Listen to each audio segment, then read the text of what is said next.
Hi, good morning. I'm answering a question that came up about how belief ID, managing our beliefs, relates not just to personal happiness, but to um, governance. I posted some sketches on that, but I thought I'd do a little video to answer it. So one of the things that I posted um, was a sketch that looks like this, where it shows, we have, as individuals, you know, um, we have, good thoughts and bad thoughts and fears and all this kind of stuff. And we tend to project that on each other, and we tend to project that out, creating sort of collective boogeymen. And so that's kind of relating to some psychology stuff, which as a marketer, we think about that kind of stuff all the time. Like, what triggers can we engage to usually sell a product or service? So there's a lot of psychology in advertising. Most of us know that.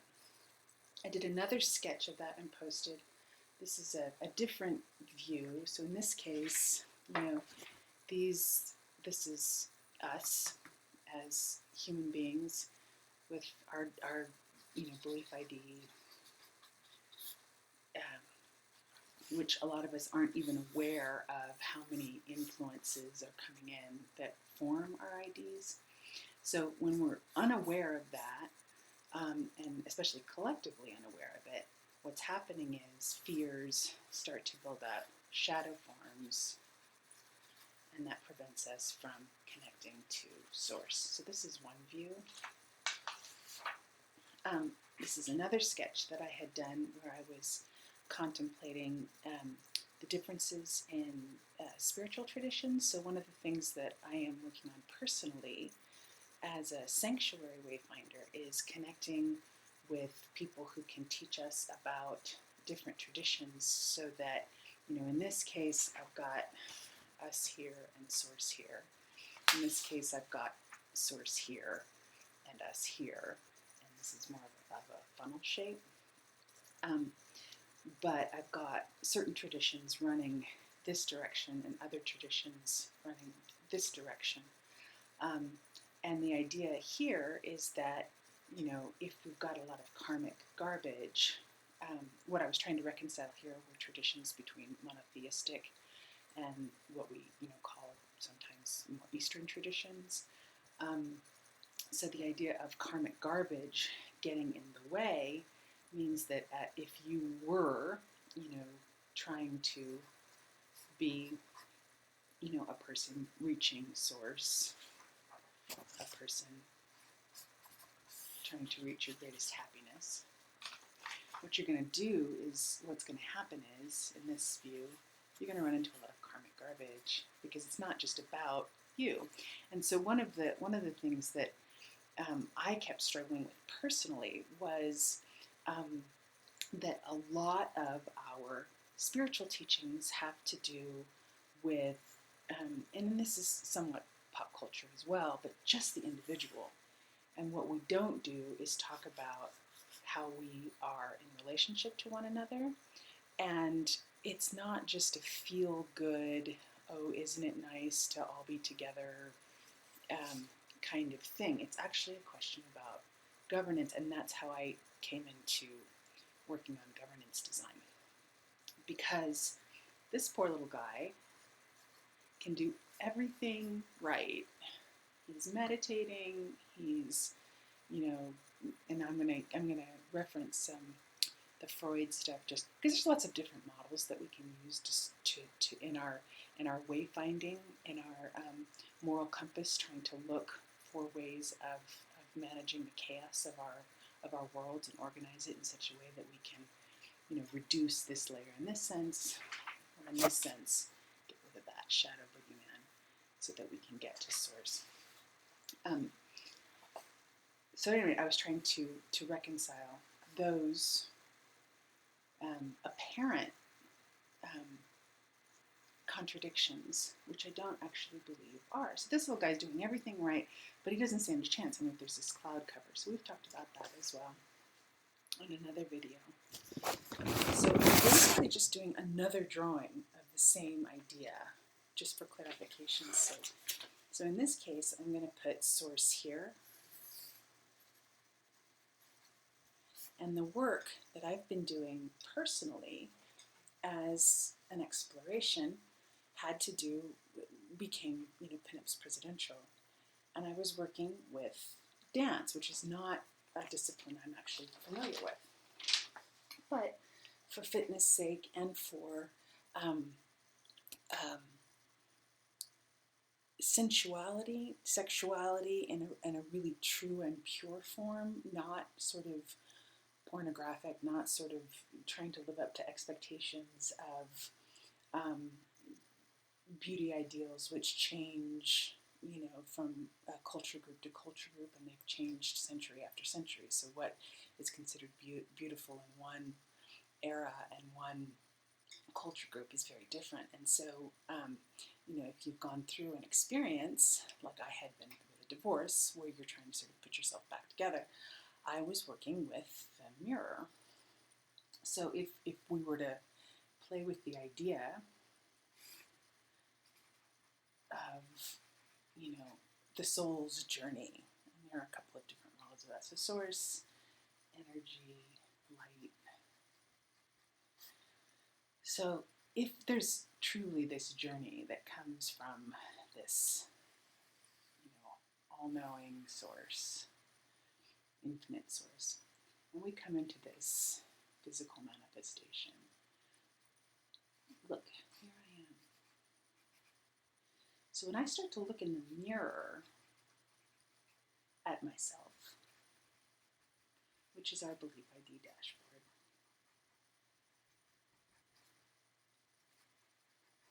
I'm actually seeing one little version of source, right? And so, if I'm in community, and especially if I'm in community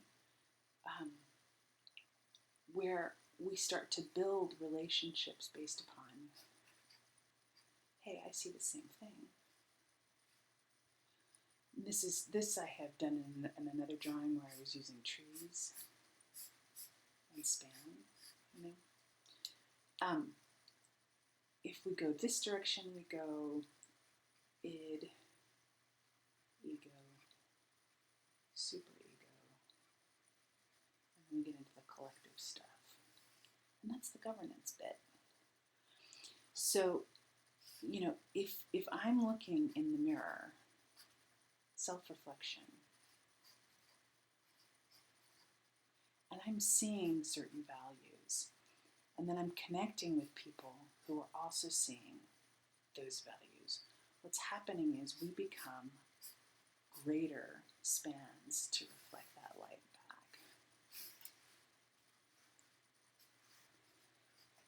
So let me see if I've got that. These are our affinity groups.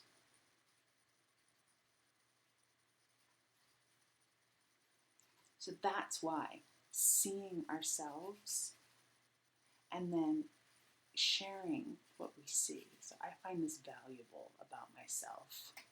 I don't find this particular thing valuable about myself. So the whole thing of dissolving ego, a lot of those spiritual teachings that we see have to do with, if I could just get past this thing, which I just looked up again this morning to remind myself of this particular model. The ego is trying to reconcile the relationship between the id and the superego. If I could just get myself out of the way, then I would have more access to God and happiness. But if this thing is so gigantic, infinite, then we've got a load balancing problem. Because there's no way this one little individual, potentially even having managed this ego, and they can do all this stuff, but there's a load balancing problem.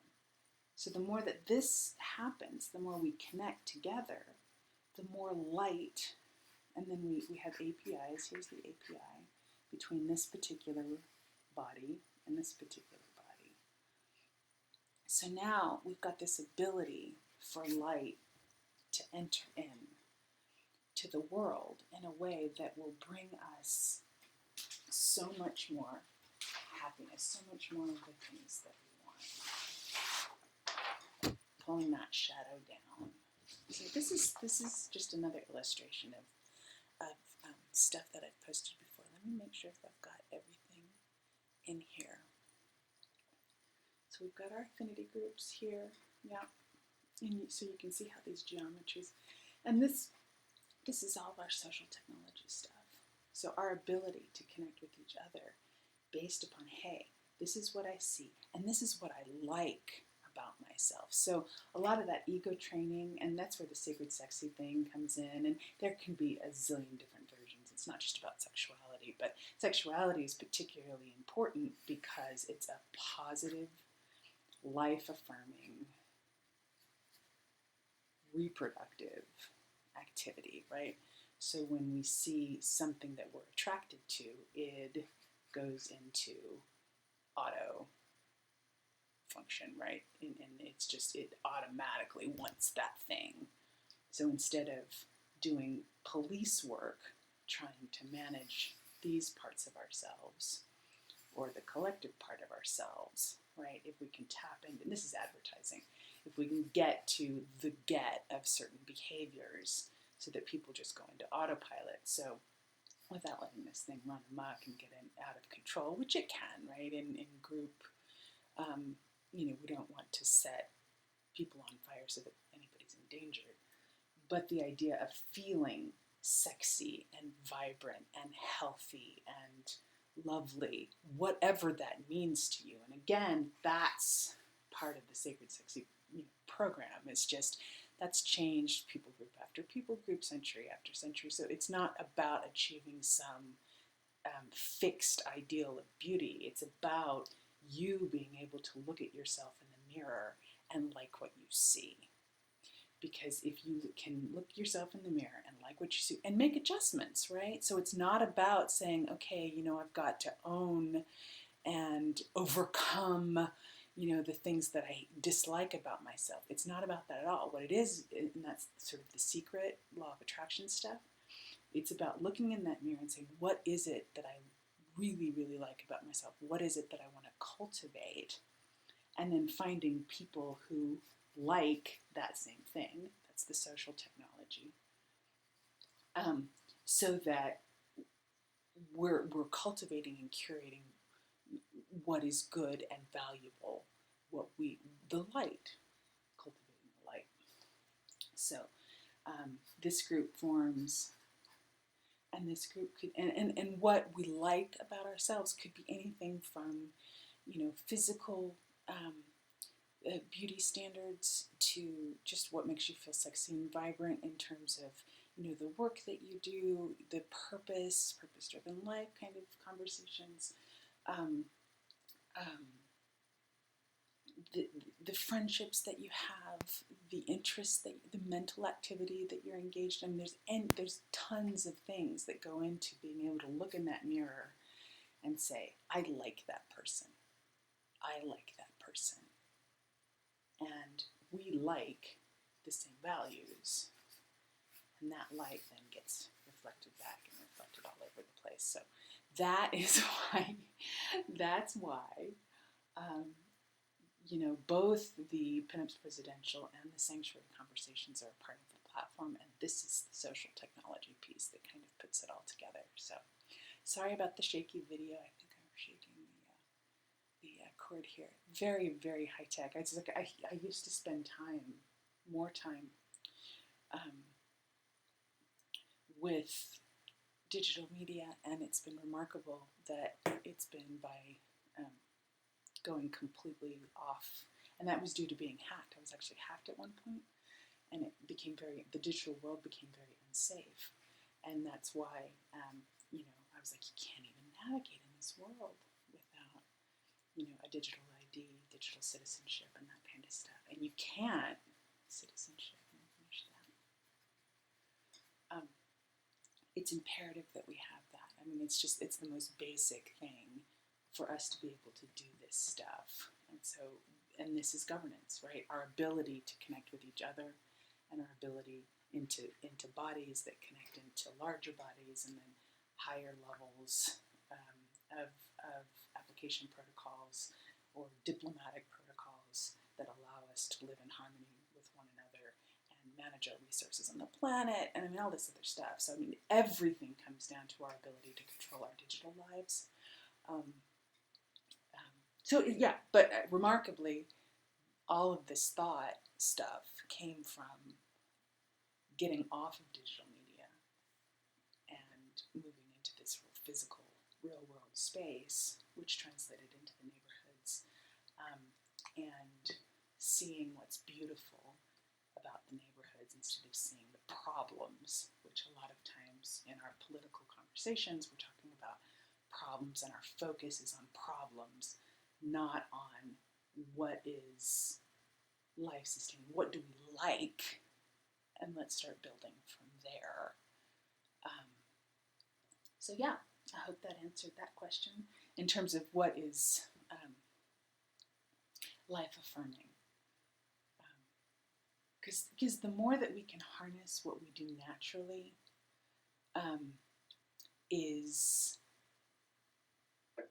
it just makes life easier, right? The more we can know that, hey, if I go onto autopilot and I am naturally going to be attracted to this kind of behavior, then you're like wayfinding along the currents, along the contours of the human experience. And that's just something that we sort of learn without mapping it out this way.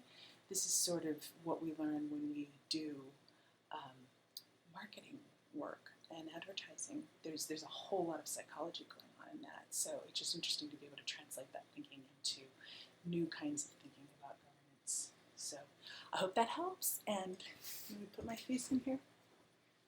Bye, guys.